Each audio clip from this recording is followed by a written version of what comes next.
Back in the PS2 era, the Warriors games were some of my absolute favourites. Then Dynasty Warriors 6 released in 2007.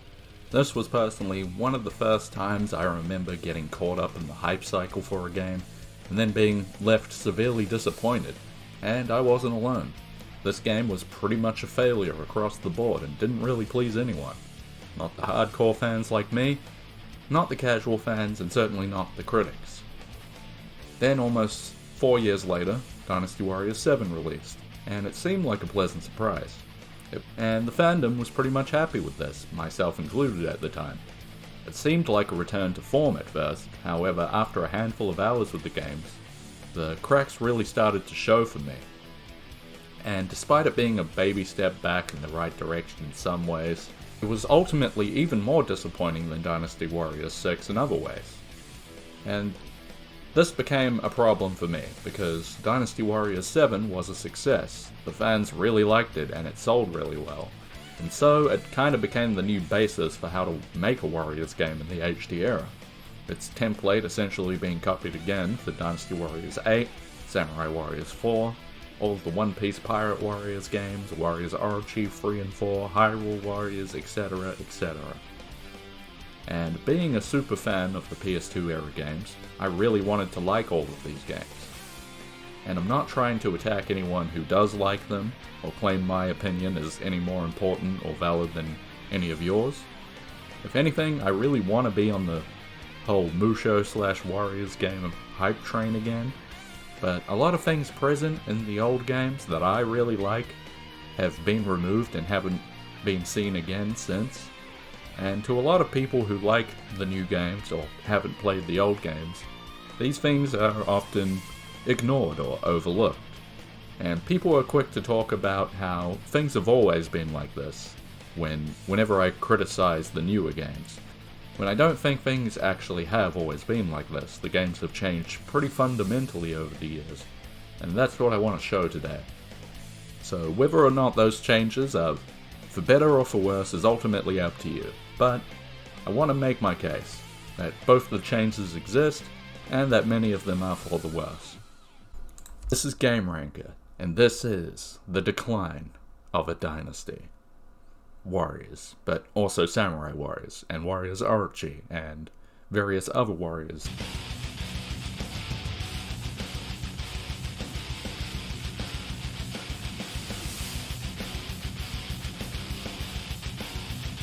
The Musou games are often described as a mindless power fantasy, and I think this is very true of some of the newer Warriors games. These games give every character abilities so powerful that almost no amount of enemies the game can throw at you are a challenge.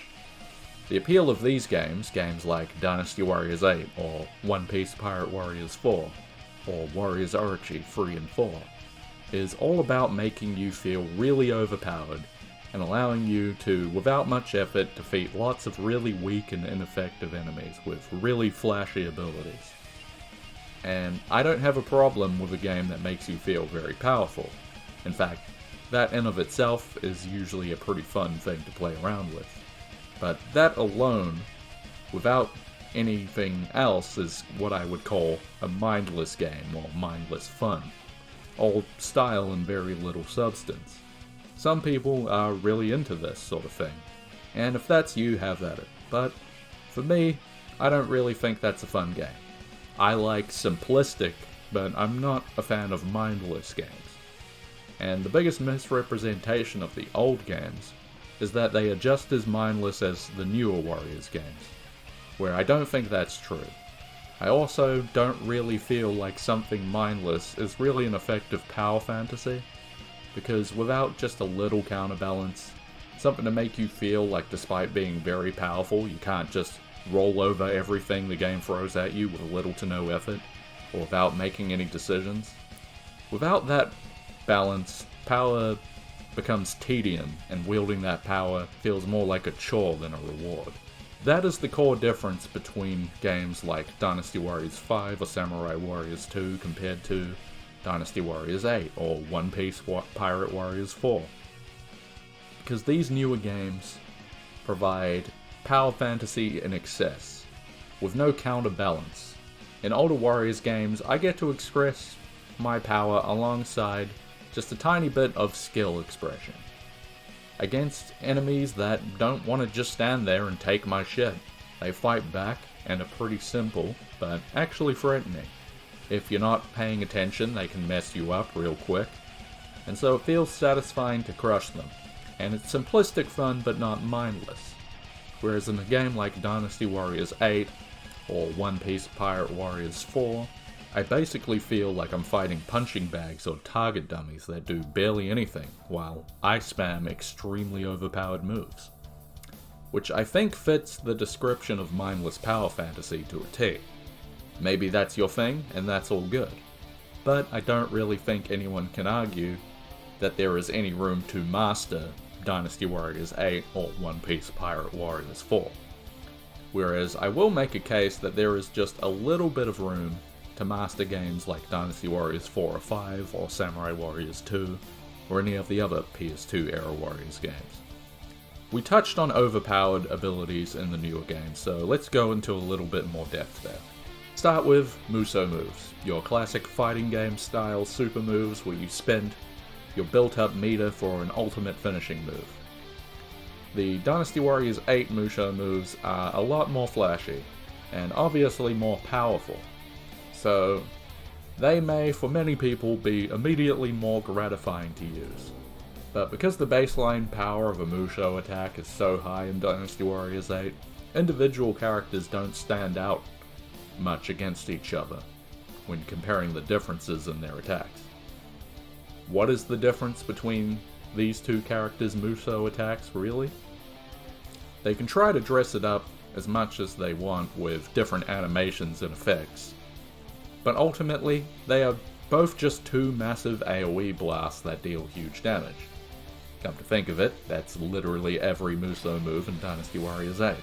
And it's like this because if any character were to get a Musou move that wasn't a giant AoE blast that deals a ton of damage, then that move would be too weak or underpowered.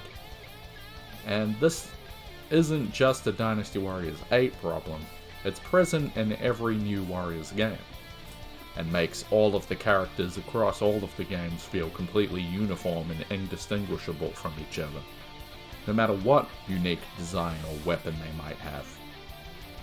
In addition to every Musou attack being a massive and over-the-top AoE blast in the newer Warriors games, they also stop time, make you invulnerable, pick up enemies off the ground.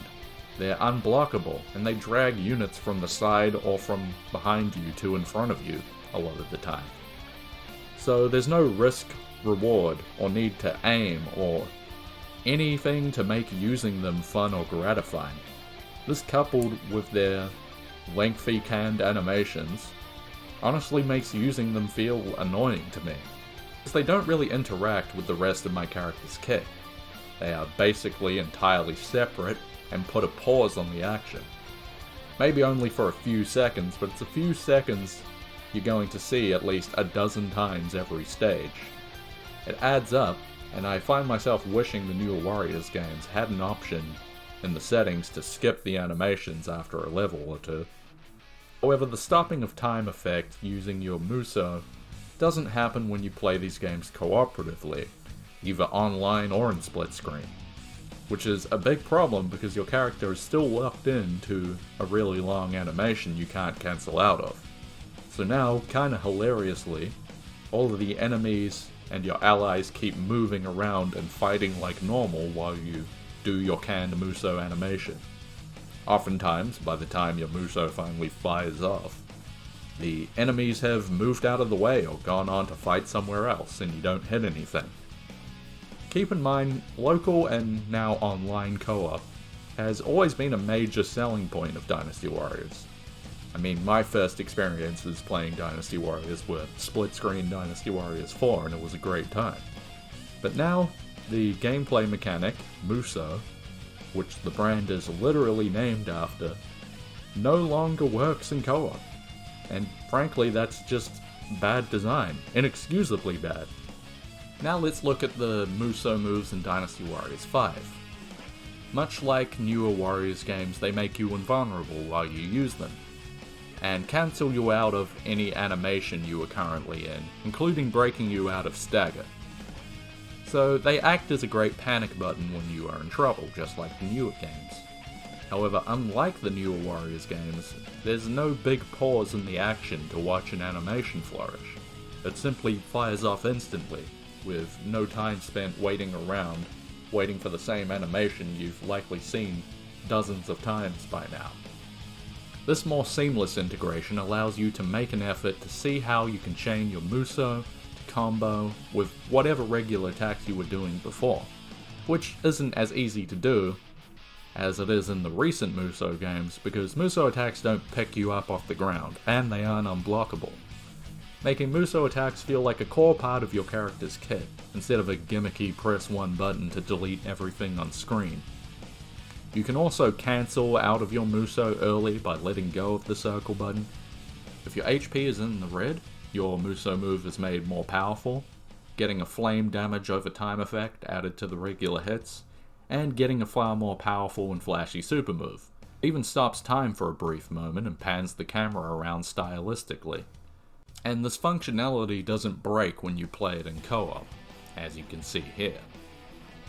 However, despite all these advantages, as you can see, the Musou attacks themselves aren't that much more powerful than your regular abilities in these old games.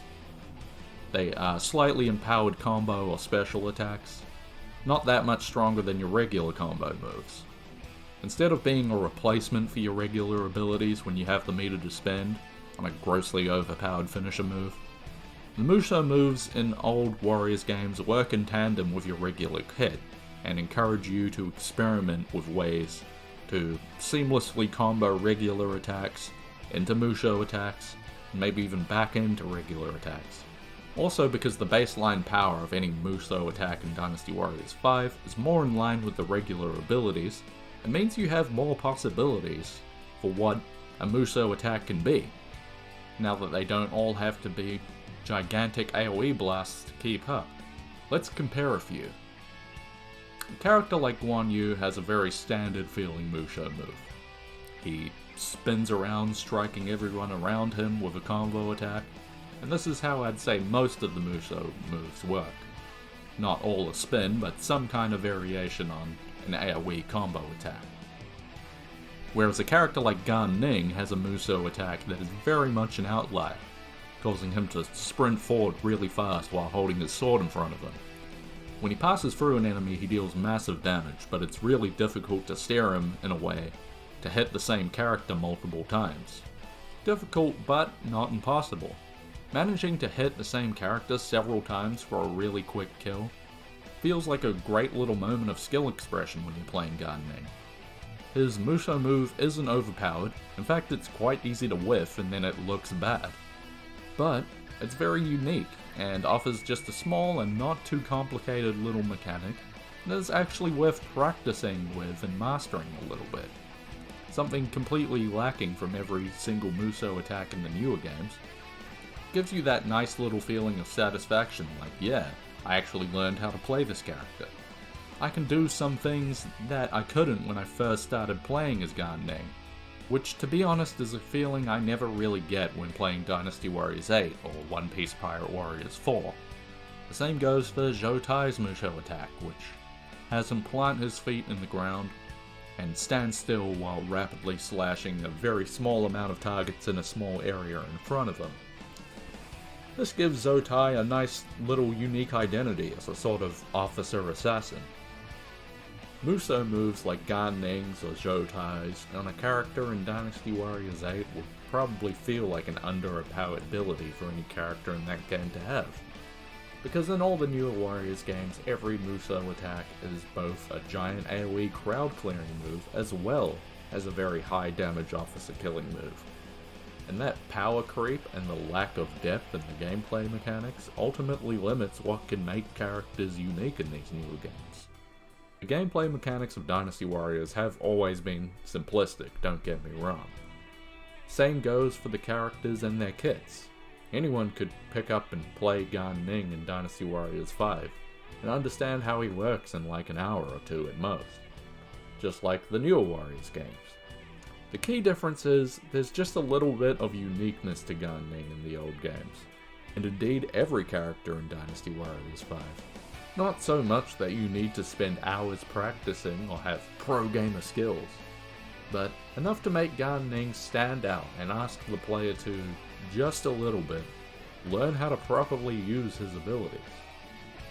Whereas playing as Gan Ning in Dynasty Warriors 8 doesn't feel any different from playing Guan Yu or Zhou Tai or any other character in its massive roster. Even Lu Bu doesn't even feel slightly more powerful than any other character in the roster to me.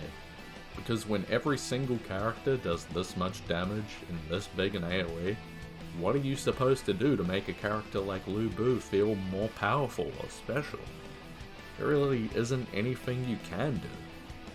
And so, in my opinion, no matter how many characters you have in your roster, no matter how varied and unique their designs might be, ultimately, it just doesn't feel that fun to unlock or play new characters anymore.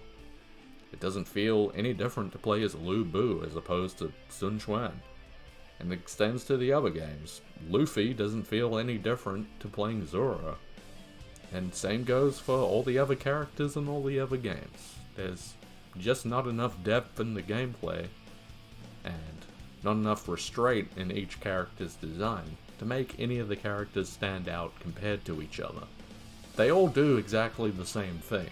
Some of them might do it a little better or a little worse, but there's no real depth to strategy. There's no real decision to make when picking one character over another.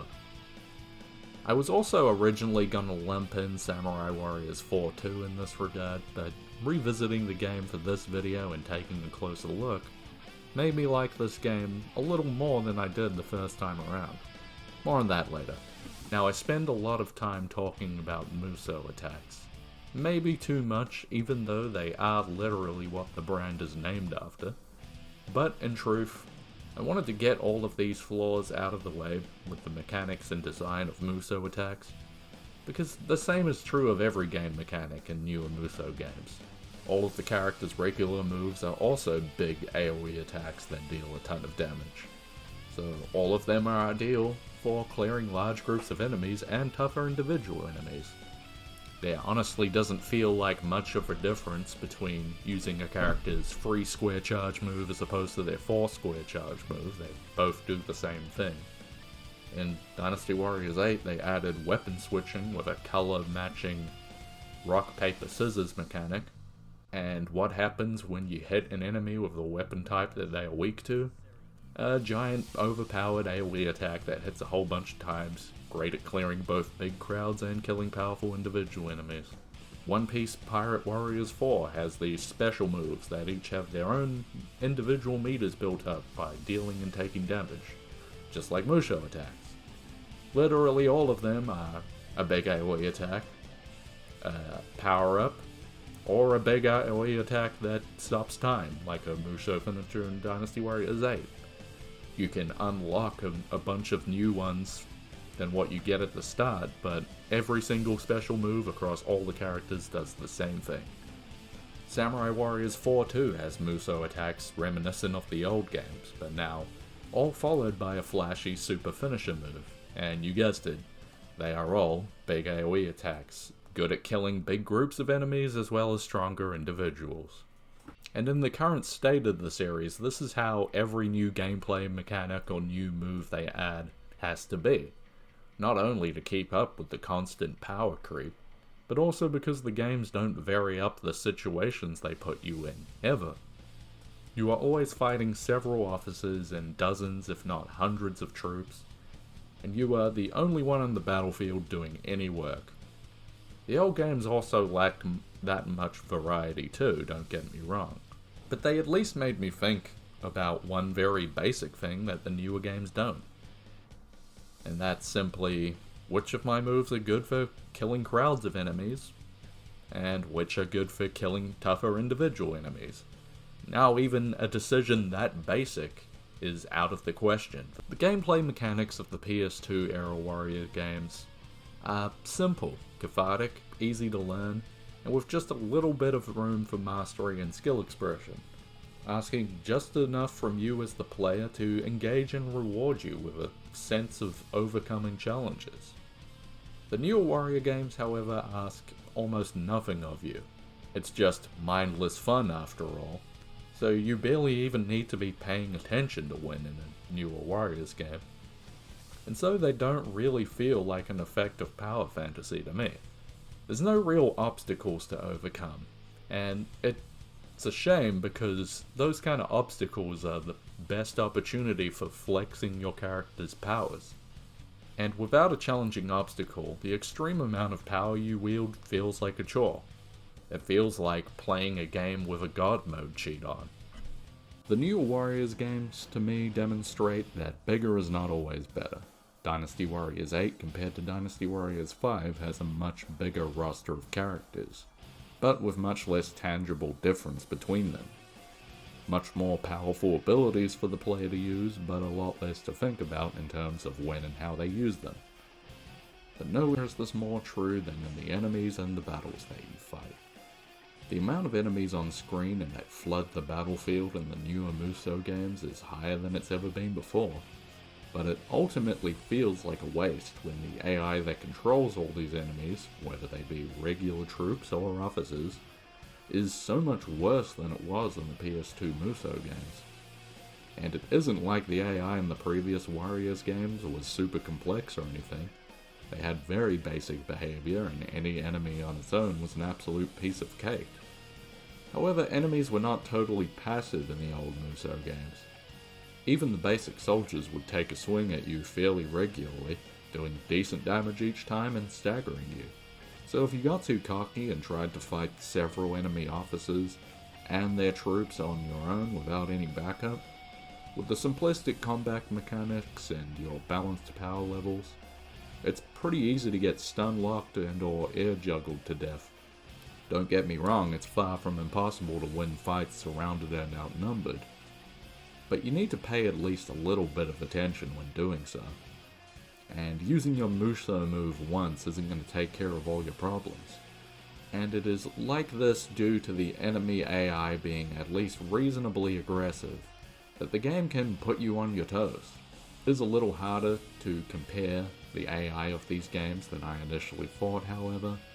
There isn't a room where I can spawn a precise amount or type of enemies into, and the amount of enemies and types of enemies you're working with when comparing any game to another is different, so there's a lot of variables, so take any of these findings with a grain of salt. But anyway, to start with, let's look at a level 1 character with no equipment standing idle in a group of regular troops with no officers, and see how long they last. And we'll mix up and throw in a few different situations with one generic officer on different difficulties, etc, etc.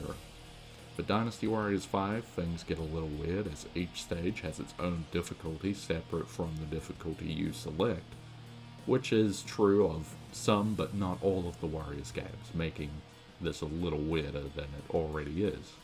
But with all that said and done, let's look at some results. In general, when you compare the results for the PS2 games compared to the current gen ones, the old games have significantly more aggressive and threatening enemies, generally speaking. Also, something I really like about the PS2 Warrior games AI is that they play by the exact same set of rules as you do. They use the same moves, the same Musou attacks, they block and attempt to counter, they try to break your guard if you block for too long. And they don't do what they do in Dynasty Warriors 8, where they attack in slow motion. They don't use different and weaker Musou attacks like they do in Samurai Warriors 4 too. They don't have a guard meter, which is a different set of rules from your own, like they do in One Piece Pirate Warriors 4. So beating them is just a matter of how much you know your own gameplay mechanics.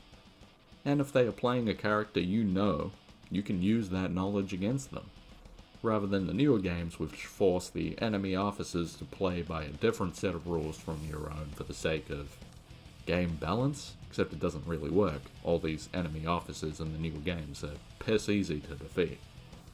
Let's look at games and their AI one by one. First off, Dynasty Warriors 8. When completely idle, the enemies actually kill you in a somewhat comparable time compared to Dynasty Warriors 5 in a lot of the cases. And when idling, we even see the regular soldiers' attacks staggering. However, in Dynasty Warriors 8, a lot of your moves seem to give you an extremely generous amount of stun protection, or even outright invulnerability. Also, unlike PS2 era titles, enemies don't counterattack after blocking, use attacks that break your guard when you're blocking, and a lot of their attacks are literally animated in slow motion, which, in addition to looking really strange in real time, makes getting hit by them a testament to the lack of attention you're probably paying. Same goes for the Musou attacks. The AI use them, but the lengthy animations that play when you use your Musou don't stop time when the enemies use them, so you can kind of just casually walk out of the way or do one of the other methods of countering Musou attacks with plenty of time to spare. But I was kind of surprised to see that the enemy actually does kill you in a reasonable time frame when idling. However, once you actually start fighting back or moving around, the enemy in this game is an absolute joke, and can be easily beaten without paying much attention at all. Especially because a lot of those attacks the enemy do, you can see missing even when you are idle, basically never hit when you are moving or attacking or doing anything other than standing still, because the enemy plants their feet and doesn't move forward while they attack. Also, when you are attacking an enemy officer, all they do is stand there and block, basically. It's very rare that they will do anything to counter your moves, and basically every character has several unblockable attacks, so it's pretty easy to deal with their defense. Hell, a lot of the times when you're hitting a non-stunnable enemy from behind, while they block, they don't even stop blocking to turn around and deal with the fact you're hitting them in the back. So you can kind of just whittle them down while they stand there. Case in point, watch me do exactly that to easily defeat Lu Bu at Hulao Gate. He kind of just stands there, doing nothing. Great. Dynasty Warriors 8's combat also looks and feels the most awkward of any entry in the series, with enemies not being stunned, doing their attacks in slow motion, etc, etc. Fighting the enemies just never feels right in Dynasty Warriors 8, and it certainly doesn't present any kind of challenge. But speaking of challenge, what about turning up the difficulty? Turning up the difficulty in Dynasty Warriors 8 is probably designed in the absolute worst way that the series has ever done. Surprisingly, the enemies actually don't do that much more damage than they do on normal when playing on hard, and the level of aggression and the responsiveness to your aggression doesn't change at all. But their health bars get a lot bigger, to the point where killing a single enemy can take several minutes, in a game where you are expected to kill literally thousands of enemies every stage. Basically, the harder difficulty is almost completely unplayable unless you've leveled up your character a bunch, and unlocking certain weapons and items and such is gated behind the higher difficulty. Basically, you play normal until normal feels easy, so then you switch to hard, at which point hard feels normal. And to me, that's just bad game design, and it makes turning up the difficulty early on if normal's too easy not a viable option. That's basically an unplayable experience. So to summarize, Dynasty Warriors 8 is entirely too easy, but worse than that, there's actually no choice to make it harder while still having it be, at least beatable or bearable to play. Turning up the difficulty when your character isn't leveled up just makes the stages literally impossible. I'd have to spend several minutes swinging at each individual enemy, whittling down their health bars, only for the enemy officers to kill me in a few hits, in a few seconds.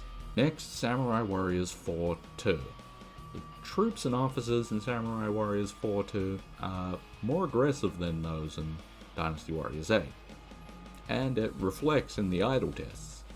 On normal difficulty, very few of the attacks from the basic troops stagger or stun, almost none of them do in fact. And the enemy behavior overall is pretty basic, which when combined with your vastly expanded moveset over previous Samurai Warriors games, and your really overpowered Musou and Rage mode attacks, makes this game a cakewalk on normal, and it doesn't really ask much of the player to beat it.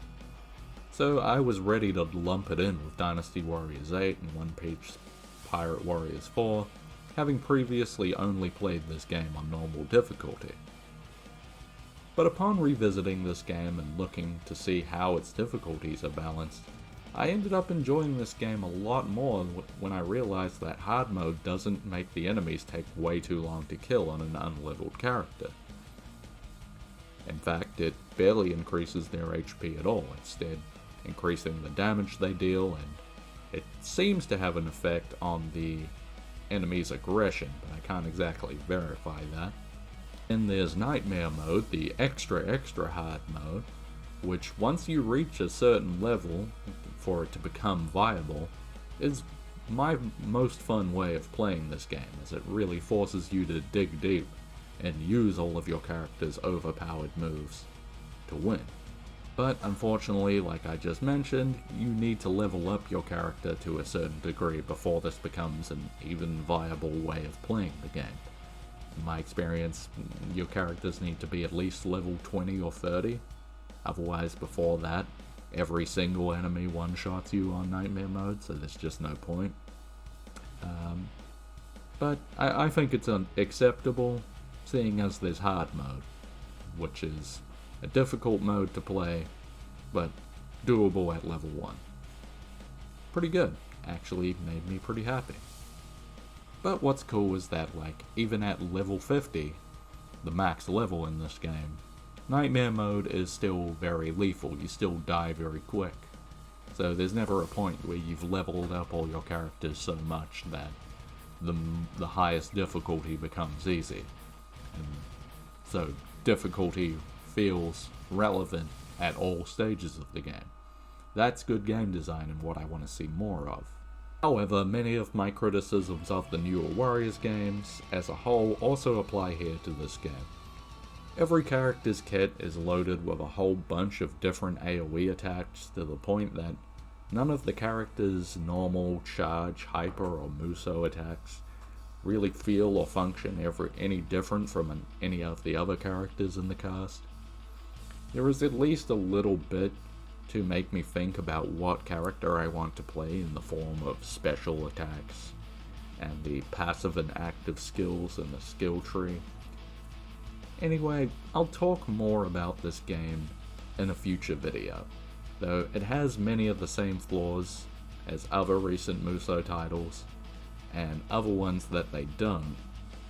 And so I'll say it's definitely not as good as Samurai Warriors 2 or Dynasty Warriors 4 or 5, but it's the first new Warriors game in a while that I've had fun with.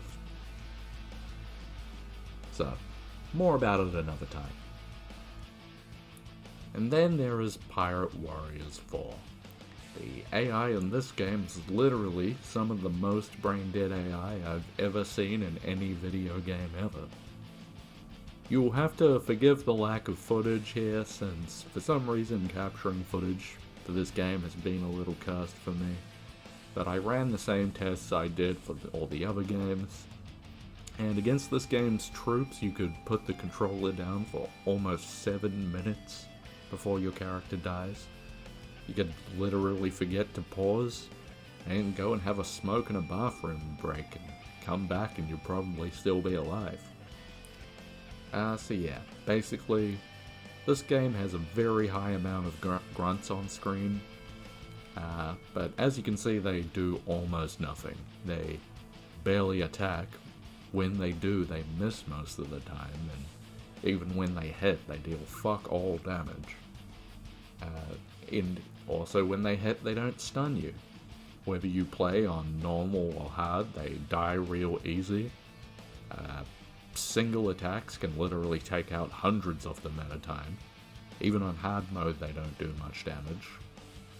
And the officers in this game are not a whole lot better. This game is kind of the purest form of mindless fun the series has put out that I've seen. You barely need to be paying any attention to beat this game, even on hard mode with a completely unleveled character. Every attack on every character does the same thing. Lots of damage and a really big area of effect. This game has more than any of the other Warriors games made every single character play exactly the same. And I really think that's a bit of a shame and a bit of a crime, a bit of a sin when we're talking about a game based off One Piece. I feel like One Piece characters should be very distinct and play very differently. If I was a big fan of One Piece, I don't know, I would feel pretty let down by this game, but who knows, maybe if I was a big enough fan, I would overlook a lot of this game's flaws. I could get more specific about what it is that I don't like about this game, whether it's its gameplay mechanics, its level design, its art and graphics, its presentation, its music, etc. But that could honestly be a whole video on its own. But I doubt even any of this game's defenders would argue that they like this game because of its depth or its challenge, right? Open question to you guys, leave it in the comments. Does this game get more challenging at a much later stage of the game? Do you think I'm wrong and that there is some depth? Feel free to let me know, but from everything I've seen and played, which is honestly not much, so I straight up don't like this game. There's pretty much nothing there. This game is as mindless as it can possibly get, and frankly I just don't see the point in playing it because it's so simple and so boring, honestly, and all the One Piece characters look like shit here.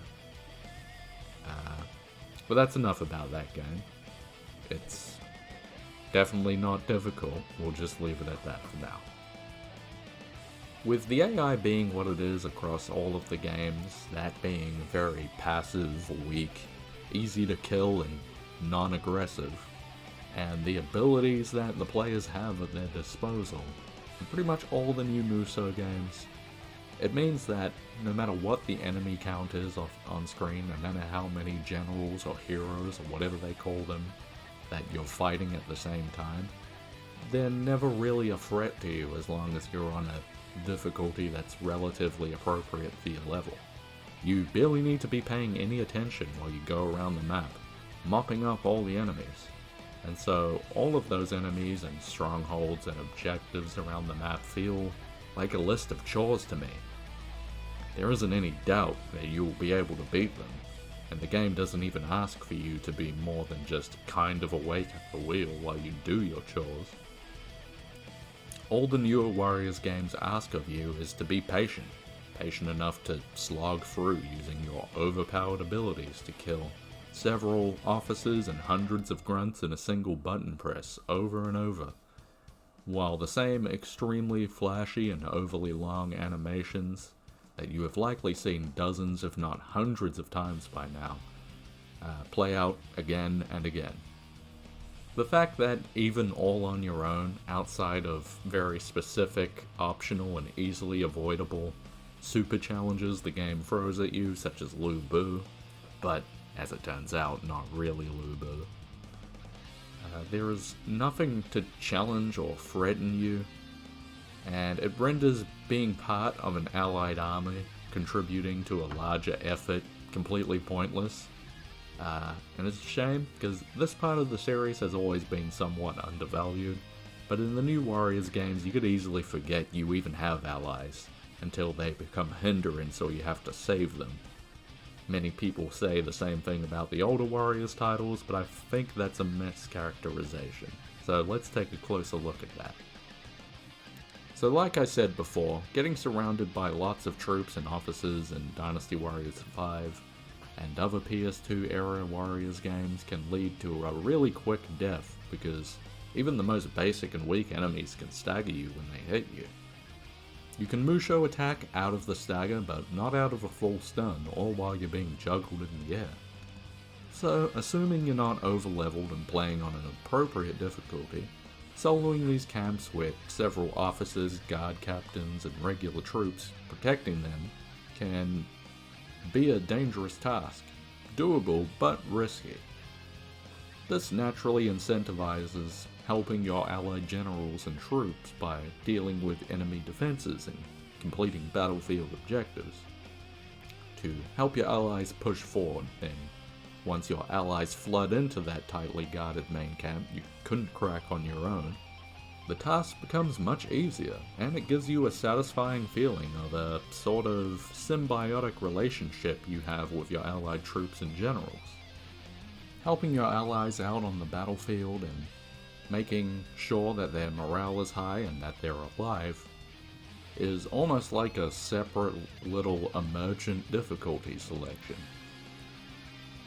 On particularly tough levels, it can honestly be a make or break, as in the PS2 Warriors games you have a limited amount of end-stage saves you can use. On normal difficulty even, you can only save and load 3 times.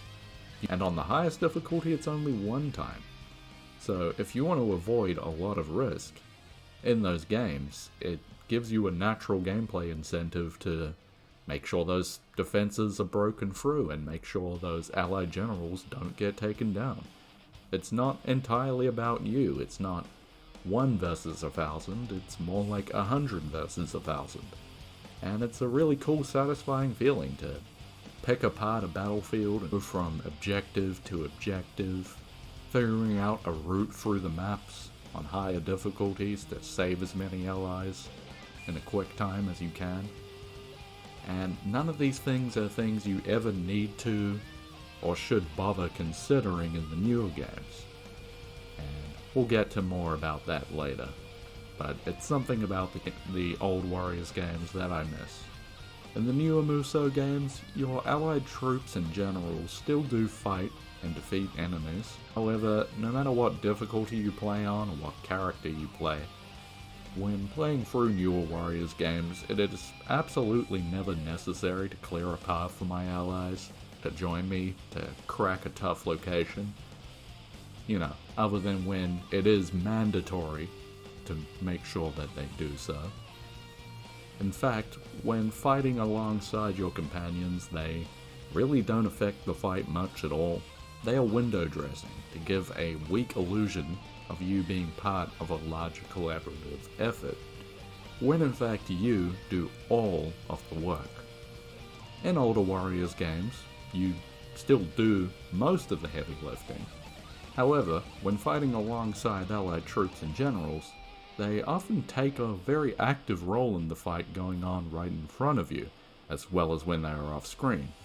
Whereas in the newer games, your allied generals tend to kill enemies off screen, but when you actually watch them fight up close, they do bugger all damage to each other and take very long to move in any direction. Whereas in the older games, with how active and aggressive they are in an actual fight, if you're accompanied by a high number of allied generals fighting a single enemy commander, even a tough one, you can oftentimes just sit back and watch your allied swarm do most of the work for you. This much more aggressive and active allied AI does come with its own problems. Sometimes when you vastly outnumber an enemy, it's hard for you to get a full combo of your own or even a single hit in, as your allies knock the enemy around like a piñata. Sometimes they even steal your kills, but I would take this over allies that feel like nothing more than bystanders. All of this isn't to suggest some incredible depth with these systems in the PS2 era titles.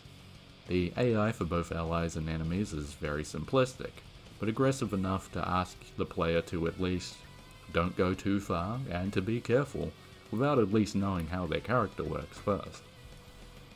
Controlling the battlefield and objective points is something you can focus on, and it does net you major benefits. It can make the game a lot easier for you. But if you know what you're doing and don't want to bother with that and are good enough at the game to deal with fighting all the enemies on your own, you can do that too. It's a unique part of the series that is often undervalued.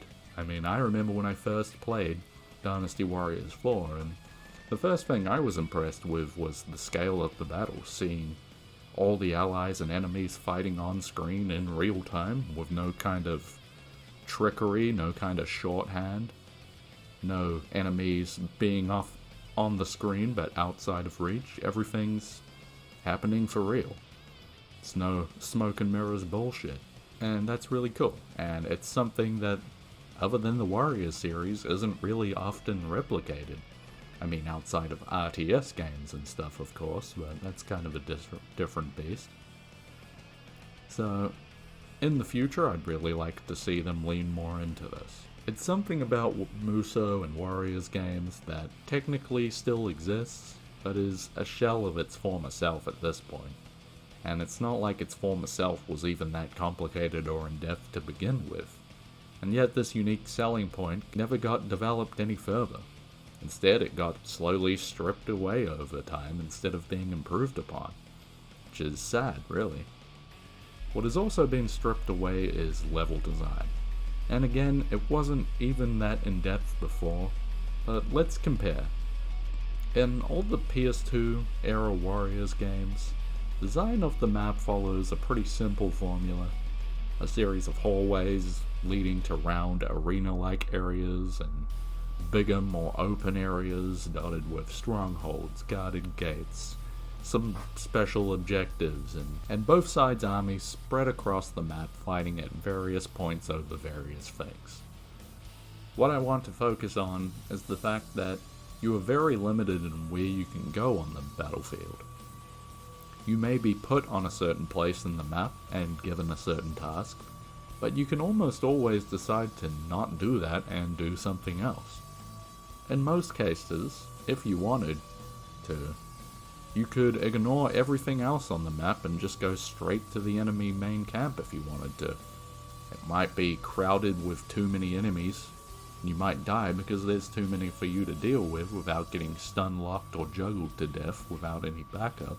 But it's always an option. Almost none of the battles are artificially dragged out. Whenever you are confident enough to go and kick that commander's ass, you can and win the battle if you're good enough. You dictate the pace of the battles, not the battles dictating the pace of you. But you don't set the pace in the new Warriors games. That usually isn't an option.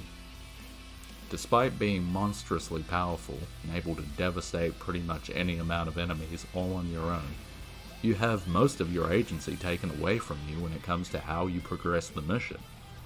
This is probably because even without backup, you could easily go to the enemy main camp at any point and clear everything out, no problem. So to make it, you don't just instantly clear any given stage in a couple minutes. They artificially drag out the stage by forcing you to go to point A, then point B, then point C, etc. until finally the objective you need to complete the stage becomes accessible. This essentially adds a sort of minimum amount of time I have to spend on any given stage, and since the combat is this repetitive and unchallenging, it almost always feels too long. It also means there's next to no replay value in most of these stages. You often can't change the order in which you do certain tasks, and worse, there's a significant amount of bland content you can't skip through or shorten in any way. So even if you're just trying to clear a stage you're bored of as fast as you can, you are essentially trapped in a stage that you could have easily beaten 10-20 minutes ago if the game would just let you. The old Warriors games made every level feel like a kind of mini sandbox, allowing you to decide your own route through the map, placing a bunch of objectives and defended areas across the map, and asking you to do all of it, or some of it, or none of it. It's up to you as the player. I'm not gonna bullshit and say the PS2 era Warriors games had amazing level design or anything. In fact, it's something I always wanted to see built on. But instead, Koei have found a way to put even less effort into this area of the game, to the point where the battles don't feel interesting at all. It's at the point now where it no longer feels like I even am on a battlefield. and that there's any need to worry about momentum or positioning. Now it's just a series of very linear hallways where a high amount of enemies that I must defeat to progress are placed, making literally the only thing you do in this game the combat. But it's a combat system that was never that deep to begin with, and has gotten even more shallow and uninteresting and unengaging over time. A series of hallways packed with lifeless punching bags, some of which have unique skins or a glowy energy aura or something, but that's all the level design is now. And this level design does what I think the opposite of any good level design should do. It highlights this game's biggest weaknesses, where, as the old games did just a little bit to mask the weaknesses and to do a little something to break up the repetitiveness with its level design. If they continue to make Dynasty Warriors after the disaster that was Dynasty Warriors 9, and it isn't another disaster like Dynasty Warriors 9, I hope they put some effort into making working with your allies and map control both necessary and fun again. And I hope they put more effort into the recreation of the historical battles. Otherwise, without it, they would need to have a much more in-depth and overall better combat system, with more interesting enemies to fight, to make up for the lack of any kind of decision-making the players are expected to make. And when you have a truly vast cast of characters like you do in Dynasty Warriors 8, or any of the other Musou games for that matter, the latter might not actually be an option. They keep trying to add things to the combat system, some of which stay, and some of which only last a single game. Some I like, and some I don't. But the problem is, if the enemies I fight are all this brain dead and unthreatening, then it wouldn't matter if this game had the combat mechanics of something like Devil May Cry 5 or Ninja Gaiden, or any other incredible action game. Because there isn't ever actually a need to dig deep with the gameplay mechanics in these games anymore, and to use your character's awesome and overpowered abilities to their fullest to overcome equally awesome and overpowered challenges. So Koei, please, sort the AI out, because I doubt you can make something as in-depth as DMC5 in a game that has like 80-something characters, right? Do it even if it means you have to scale back the game. That, I mean, in terms of scaling back the amount of enemies on screen. Scale back the amount of characters in your roster, although you're guaranteed to piss somebody off with that move. In terms of how big the maps are. Because what I think the Warriors games are in desperate need of is refinement and polish and production value. Now that all that crunchy gameplay and mechanics talk is out of the way, I want to talk about something that's far more subjective. And while through footage and stuff I can demonstrate the enemies do in fact attack less and take longer to kill you, or that your moves hit enemies in a much bigger area, etc., I can't make anything close to an objective argument when it comes to the next thing I have a gripe with in this series, as it's progressed, which is character designs. Don't worry, I'm gonna exclude one piece here. First, I want to just focus on the Dynasty Warriors characters here. I always appreciated how the characters look in the PS2 games. They clearly take some fantastical elements in the game, but there is a certain plausibility to their designs. They look about close enough to being period appropriate, maybe not strictly historically speaking, but romantically they do fit the bill. Their armor is decorative and visually conveys their personalities a lot, and makes the factions distinct from each other, in ways other than just their primary colors, red, blue, and green. For example, the Sun family all have tiger stripes and fur in their outfit. The 5 tiger generals of Shu all have a bit of dragon flair in their design. And many of the Wei officers look a bit more elegant and well-dressed while still looking intimidating and ready for battle. Across the board, across all the factions, none of the characters' armor looks too big or over the top or unwieldy. Same goes for the characters' weapons. Definitely some stuff from outside of the time period, Jotai's katana or Sensei's tonfas. But it's all reasonable enough that every character's weapons and armor and aesthetic looks plausible. Maybe not realistic, but definitely plausible. But something about the character designs, both the way characters look and are dressed and the ridiculous and nonsensical weapons they use in Dynasty Warriors 8 and other newer Warriors games, always rub me the wrong way. I'm not an art guy myself personally. I'll try my best to express what I think is wrong with them, but when it comes to the visual arts, I'm a novice, so in general, the Dynasty Warriors 7 and 8 character designs and weapons, to me, just feel a bit too big, loud, over the top, exaggerated. To be honest, I'm no artist or art student, and I often find it hard to explain why one character design does it for me, and another one doesn't. The most specific thing I can say is that the armor of the characters in Dynasty Warriors 7 and 8 look more like costumes than they do real armor somebody would wear on the battlefield. Like, instead of the armor being made of metal and leather, it looks like it's made of plastic. It seems like since Dynasty Warriors 7, they have taken more inspiration from sources outside of video games, such as anime and manga, which I don't think is a totally unfounded opinion, since things like the Samurai Warriors anime have happened, or the shift in visual style for the upcoming Samurai Warriors 5 also kinda supports this idea, I think. Character design and art design is a very subjective area that I have literally zero expertise in. And to be clear, I love anime and manga and that style of character design. But personally, I don't think that style shines on Koei's kind of substandard 3D models. I also feel like there's plenty of anime and manga out there, but there isn't a whole lot of Dynasty Warriors 4 and 5 or Samurai Warriors 1 and 2 out there.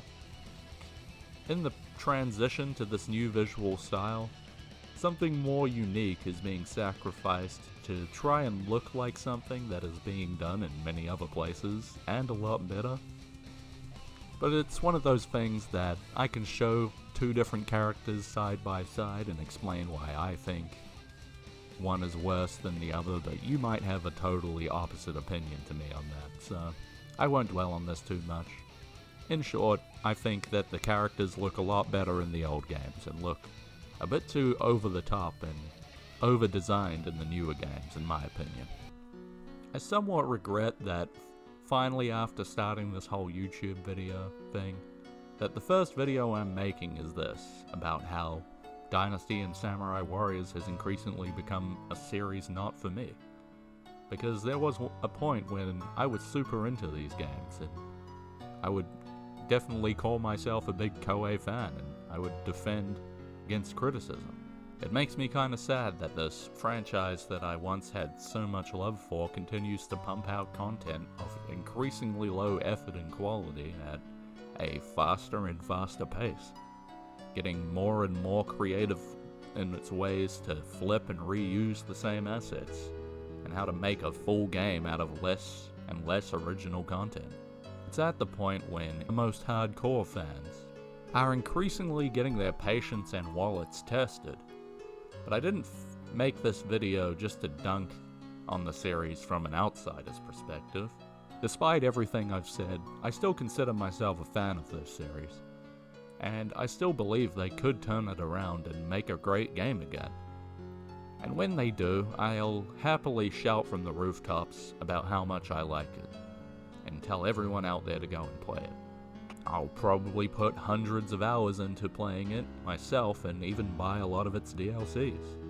Because despite the fact that Koei continues to cut corners, not even bothering to dub most of their games in English or other languages these days, despite the constantly increasing expectation of recurrent user spending, people remember something. I remember something. I remember whenever I'd bring home a new Warriors game that nothing but pure simplistic joy awaited. Simplistic but not mindless and patronizingly easy. Filled to the brim with good content, and not filled to the brim with overpriced DLCs and several season passes. I remember a time where there was a consistent quality across all of their titles. That period of time feels like ancient history at this point, and I don't think Koei should dwell on the past and just make things like they used to. I just hope that the good things from the old games that I like and that I miss, that seem to have been neglected or forgotten for the last 15 years or so, can be brought back and made even better than they were before. But more than that, I want people to know that these old Musou games from a few console generations ago really meant something to me. They were, and still are, much more than a mindless power fantasy. But they assumed the player could be provided a decent challenge and succeed. And I also want people who may have only played the Musou games from Dynasty Warriors 7 onwards, and might assume that going back to these old games wouldn't change up the series in any meaningful way, to know that the PS2 era Musou games stand on their own and may be even more enjoyable to you than these newer ones. Or they might be your cup of tea if you played any Musou title from recent years and didn't like it. By the looks of things, these games aren't getting official re-releases or remasters anytime soon, so I want to share just how awesome and fun and kick-ass I think these games are, in the hope that they aren't lost or forgotten, that their legacy is preserved. They are special and different from the games that came after them. Thanks for watching. I'm William, and this is Game Ranker, my brand new channel. I plan to be making more stuff in the future, both about this topic and other topics. So if you like the video, please give it a thumbs up and subscribe to the channel if you want to see what I'm working on in the future. I plan to make a couple other videos about the Warriors series, but then I'm going to move on to some other gaming series that I'm very interested in. Hell, if you didn't like the video because you like the new Warriors games, feel free to give it a thumbs down and comment. In fact, all of you, leave a comment, let me know what's your favorite Warriors game and why. Also, I want to give a big shout out and a show of appreciation for Paul Farah Music. You've been noticing the kick-ass music playing in the background of this video the whole time. He did all of that. He's done a bunch of covers of Dynasty Warriors music, but also music from other games and film series. So go check his channel out and show him some support. He definitely deserves it, and he's a really cool guy. Also a big shout out to John Cordero. He gave me permission to use this one song I've used at the end, a cover of Dynasty Warriors 5's song that plays in the encyclopedia called Memories. It's a beautiful little song, and his cover of it's great.